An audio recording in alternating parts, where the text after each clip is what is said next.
নমস্কার বন্ধুরা, আমি রুমেলা, রুমিজ টেস্ট অ্যান্ড ট্রাভেলসে সকলকে আবারও স্বাগত। আজ আমি চলে এসেছি একটা নতুন রেসিপি নিয়ে, সম্পূর্ণ নিরামিষ দই ভেন্ডি। ভেন্ডি যারা পছন্দ করেন না বা ঢেঁড়স খেতে যারা ভালোবাসেন না, এই রেসিপিটাও তাদের পাতে পড়লে একেবারে চটপট শেষ করে ফেলবেন। আর এই রেসিপিটা শুধু ভাত নয়, রুটি পরোটার সঙ্গেও দুর্দান্ত লাগে। ভেন্ডিগুলোকে প্রথমে আগা আর পিছন করে ঠিক এইভাবে কেটে নিতে হবে। ভেন্ডি বা ঢেঁড়সকে কাটার আগে যে ভালো করে ধুয়ে নিতে হয় সেটা সবাই জানে, তাও আমি আরেকবার আমার পরিবারের সকল সদস্য কিংবা আমার পরিবারের সদস্য নন যারা, তাদের সঙ্গেও শেয়ার করলাম। ভেন্ডিগুলোকে ভালো করে ধুয়ে নিয়ে আগা পিছন কেটে নিতে হবে। তারপরে একটা মশলা তৈরি করতে হবে। বিশেষ কিছুই নয়, মশলার জন্য ঘরোয়া সামান্য কয়েকটা উপকরণ দরকার। টক দই, ঘরে পাতা টক দই কিংবা প্যাকেটের টক দই ব্যবহার করতে পারেন। তার সঙ্গে দিতে হবে নুন, হলুদ আর জিরে ধনে গুঁড়ো। মশলাটা ভালো করে দইয়ের সঙ্গে মিশিয়ে নিতে হবে। এই রেসিপিটা সম্পূর্ণভাবে নিরামিষ, তাই এই মশলাটা ভালো করে মিশিয়ে নেওয়া ভীষণই আবশ্যক। আর এই রেসিপিটা সম্পূর্ণভাবে আমি সর্ষের তেলে করেছি। 2 থেকে 3 চামচ সর্ষের তেল, তার মধ্যে গোটা জিরে নিয়ে নিতে হবে। তারপরে ভেন্ডিগুলো আমরা অলরেডি কেটে রেখেছিলাম, সেগুলোকে সামান্য একটু নুন দিয়ে ভাজা ভাজা করে নিতে হবে। আর হ্যাঁ, এই সময় মাথায় রাখবেন হলুদ কিন্তু দেওয়ার এই সময় প্রয়োজন নেই, কারণ আমরা অলরেডি ওই মশলার সঙ্গে হলুদ, নুন আর জিরে ধনে গুঁড়ো অ্যাড করেছি। সেই কারণে ভেন্ডি যখন ভাজবেন তখন কেবলমাত্র নুন দিলেই চলবে।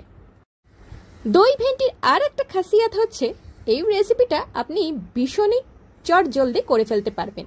মানে হাতের কাছে যদি সবজি আর বাকি উপকরণগুলো থাকে, তাহলে মাত্র 15 থেকে 20 মিনিটের মধ্যে আপনি বানিয়ে ফেলতে পারবেন দই ভেন্ডি। আর হ্যাঁ, আগে যেটা বলেছিলাম, যারা ভেন্ডি পছন্দ করেন না তাদের জন্য এই রেসিপিটা একেবারে স্বর্গ। আর হ্যাঁ, যারা আলু খেতে ভালোবাসেন তারা যদি মনে করেন এই রেসিপির মধ্যে আলু অ্যাড করবে, অবশ্যই অ্যাড করতে পারেন। ভেন্ডিগুলো দেখতেই পাচ্ছেন বেশ লাল লাল হয়ে ভাজা ভাজা হয়ে গেছে। তারপরে কিন্তু ভেন্ডিগুলো বেশ ভালো মতন ভাজা ভাজা হয়ে গেলে আমরা পরবর্তী স্টেপ কি করব, যে মশলাটা আমরা অলরেডি করে রেখেছিলাম সেইটা এর মধ্যে মিশিয়ে দিয়ে প্রায় 7 থেকে 8 মিনিট ভালো করে নাড়াচাড়া করলেই রেডি হয়ে যাবে দই ভেন্ডি। কারণ ভেন্ডিগুলো ভাজার সময় অর্ধেক সেদ্ধ হয়েই যায়। ভালো করে ভাজলে প্রায় 60% মতন সেদ্ধ হয়েই যায়।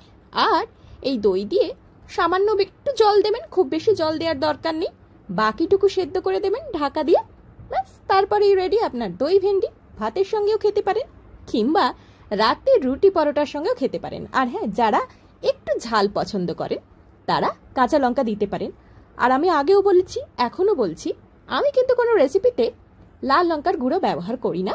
আপনারা চাইলে অবশ্যই ব্যবহার করতে পারেন। তাহলে বন্ধুরা, পুরো ভিডিওটা কেমন লাগলো? ভিডিওটা ভালো লেগে থাকলে অবশ্যই like, share, subscribe my channel Rumi's taste and travels. আর যারা ফেসবুক থেকে আমার রেসিপি দেখছেন তারা অবশ্যই রুমিজ টেস্ট অ্যান্ড ট্রাভেলসকে ফলো করে রাখুন। আর যারা এখনো নতুন বন্ধু হননি তাদের নতুন বন্ধু হওয়ার অনুরোধ রইল। বাই।